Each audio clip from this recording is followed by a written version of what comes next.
Fast food is everywhere. It's a part of our daily lives. And when we think of fast food, one name towers above the rest: McDonald's. Those golden arches have become a global symbol, a beacon for hungry travelers in almost every city across the world. But how did this massive empire begin?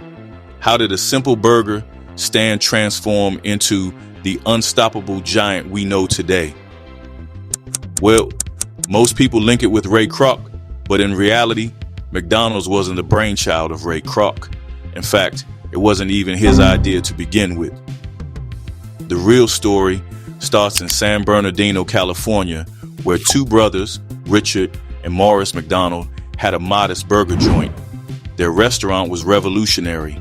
They created a system, a way to serve customers faster and more efficiently than anyone else.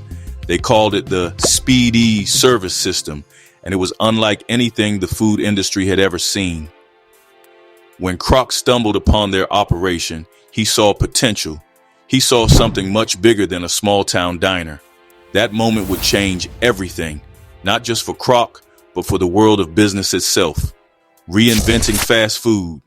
Now, to understand how this empire truly began, we need to look at what Richard and Morris McDonald had built in the 1950s. Their small burger joint in San Bernardino wasn't just another roadside diner. It was a laboratory for a revolutionary idea. The McDonald brothers, better known as Mac and Dick, had started their fast food stand back in 1940.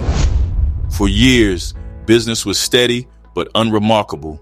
Then, in 1948, they made a bold decision that would change everything. They dismantled their kitchen and rebuilt it as a streamlined, mechanized assembly line. Every step in the cooking process became a model of precision. Burgers, fries, and shakes were prepared quickly, efficiently, and with the same consistent quality every time. They didn't stop there. To cut costs and speed up service, they eliminated indoor seating and the car hops that were popular at the time. Instead, customers ordered through outdoor service windows, grabbed their food, and went on their way. The brothers focused on simplicity, lower prices, faster service, and high volume, and it worked. People loved the speed and the affordability. As Dick McDonald once said, "We weren't just serving food, we were serving convenience." By 1954, the McDonald's had licensed their concept to 10 other locations, but there was a problem. These drive-ins lacked consistency and their brand identity was weak. The McDonald's name was out there, but it was fragmented and poorly managed. This was the moment Ray Kroc entered the picture. A sharp, ambitious salesman from Illinois, Kroc saw the potential that the brothers themselves hadn't fully realized. To Kroc, this wasn't just a fast food concept, it was a blueprint for something extraordinary, and he was determined to take it to the next level. A vision beyond burgers. Ray Kroc wasn't born into wealth or privilege. He grew up in a modest home in Oak Park, Illinois, and spent much of his life hustling through different jobs, always chasing the next big opportunity. Since childhood, Ray had a knack for sales and a vision that most people couldn't see. In the early 1950s, he was making a living selling milkshake machines, specifically the multi-mixer, a gadget that could whip up 5 milkshakes at once. It wasn't glamorous work, but Ray believed in the product so much that he mortgaged his home to become its distributor. He spent his days crisscrossing the country, pitching the multi-mixer to restaurant owners and food entrepreneurs. That's when he heard about a hamburger stand in San Bernardino, California, run by two brothers, Mac and Dick McDonald. Rumor had it they were so busy they used not one but 8 of his milkshake machines at the same time. Ray's curiosity got the better of him. He had to see it for himself. When he arrived in San Bernardino in 1954, Ray was blown away. The McDonald brothers weren't just running a restaurant, they were running an assembly line for food. Customers placed their orders at outdoor windows and walked away moments later with hot, fresh meals. The parking lot was packed, the lines were endless, and everyone left with a smile and a full bag of food. Ray sat in his car and watched in awe. He asked customers what kept them coming back. One man said, "Best burger you'll ever eat for just 15 cents and no waiting around for a waitress." For a man who had spent years visiting every kind of restaurant imaginable, this was a revelation. The McDonald brothers had turned serving food into a science, and Ray Kroc knew he had stumbled onto something extraordinary. This wasn't just a burger joint, it was a system that could change the way America ate. The golden age of fast food. The 1950s are often remembered as a golden age, a time when America was booming and families were settling into a comfortable middle-class lifestyle. It was an era of optimism, progress, and growing convenience. McDonald's fit right into that picture. A clean, family-friendly restaurant serving quality food, burgers, fries, and shakes, all within 30 seconds. It seemed like the perfect slice of the American dream. After witnessing the McDonald brothers' system firsthand, Ray Kroc couldn't get it out of his mind. This wasn't just a great idea, it was a revolution waiting to happen. He envisioned McDonald's on every street corner, serving millions of people. The brothers, however, didn't share that dream. When Ray pitched the idea of franchising their restaurant across the country, they politely declined. They were satisfied with their single location in San Bernardino, making a comfortable living. But Ray Kroc wasn't someone who took no for an answer. He persisted, promising the brothers that he would handle everything, every ounce of hard work, every new store, and they would only need to sit back and collect royalties. Eventually, they agreed. A deal was struck, and Kroc headed back to Chicago with a contract in hand and a vision burning in his mind. This way, Kroc became the McDonald brothers' exclusive franchising agent and started selling the idea to others. The timing couldn't have been better. America's love affair with automobiles was growing, and new highways were connecting cities like never before. Ray realized this was more than a business. It was a movement. Families needed quick, affordable food while traveling, and McDonald's could be the answer. While the brothers were content with their steady success, Ray envisioned something far bigger. He wanted an empire that would reshape the way people dined forever. The blueprint for an empire. To turn his dream into reality, Ray Kroc knew he had to get everything right. Selling franchises was the goal, but first he needed a model, a perfect McDonald's that would set the standard for every location to come. So, in 1955, he partnered with a friend and opened his first McDonald's in Des Plaines, Illinois. It wasn't just another burger joint. This was Kroc's proving ground, a place where every detail of the operation would be fine-tuned. On April 15th, the restaurant opened its doors, and everything about it reflected Ray's obsession with efficiency and quality. The kitchen itself was a masterpiece of precision. The layout of the griddles and fryers was designed to make every step faster and easier.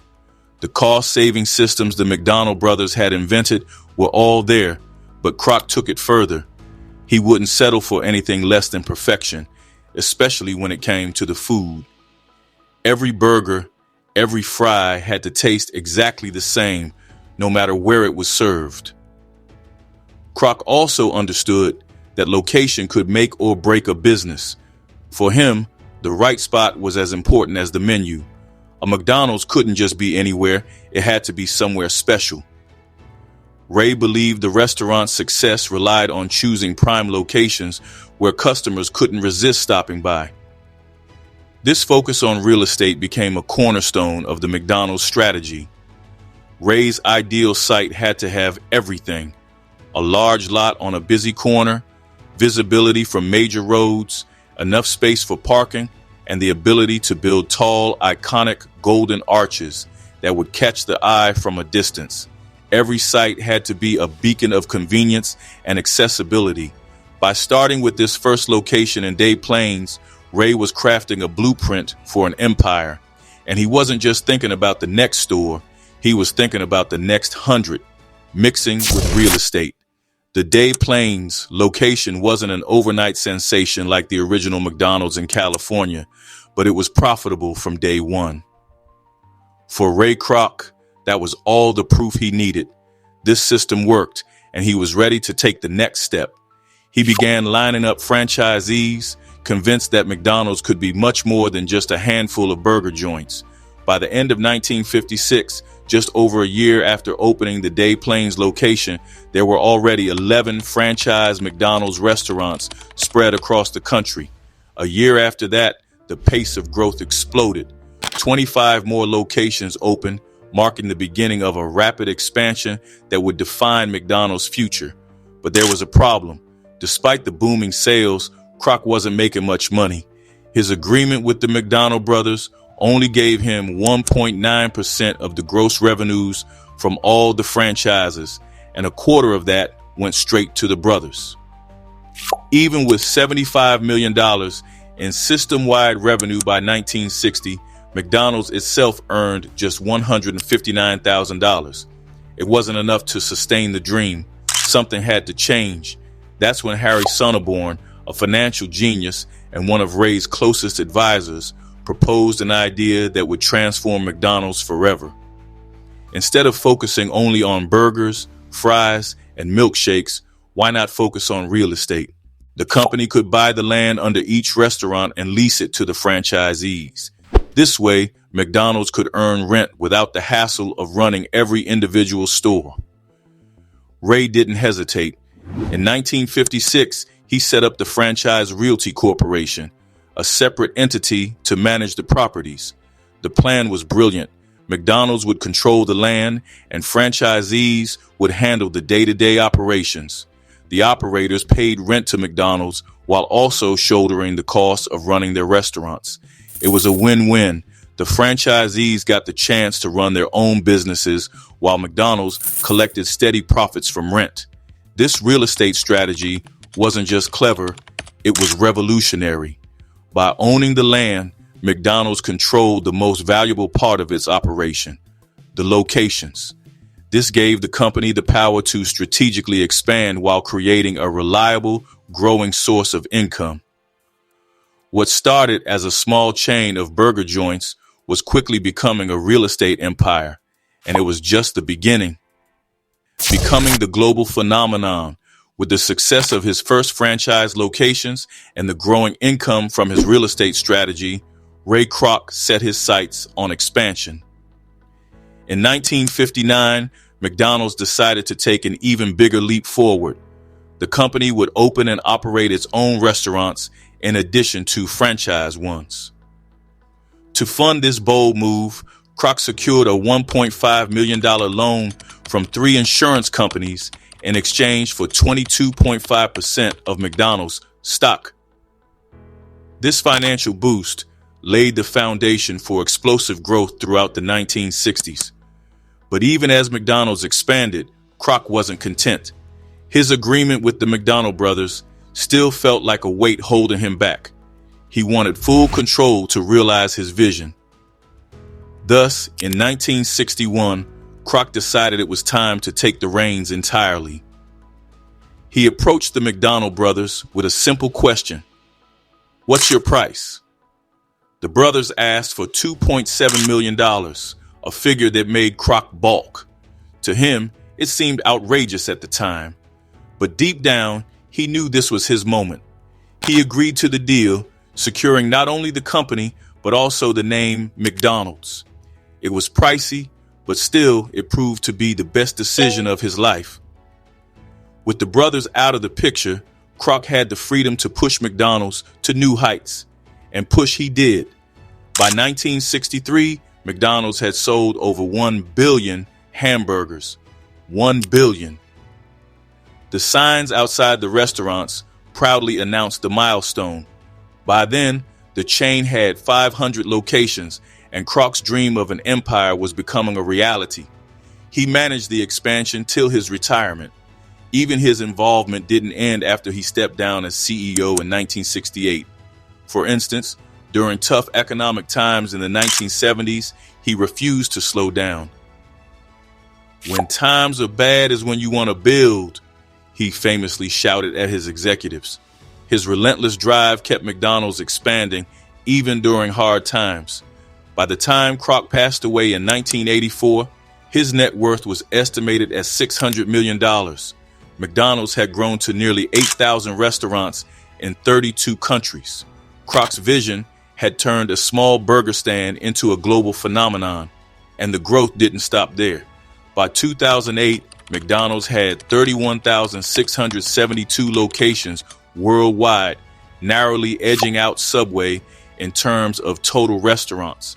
In addition, McDonald's remained the undisputed leader in sales, generating over $70 billion annually by serving more than 21 billion customers. That meant, on average, every person on Earth visited McDonald's 3 times a year. Today, McDonald's operates in over 100 countries with more than 40,000 restaurants serving 69 million people every single day. McDonald's isn't just a restaurant, it's an icon, a part of our collective culture. And while Ray Kroc may not have imagined the full scale of what he built, one thing is clear: his belief in the power of a great idea changed the world forever. So, the next time you see those golden arches, remember that they represent more than just burgers and fries. They stand as a reminder that big dreams, when pursued with passion and strategy, can shape history. Thanks for watching, and if you enjoyed this story, don't forget to like, subscribe, and hit that notification bell for more such tales of business, innovation, and the people who dare to dream big. See you in the next video. Cheers.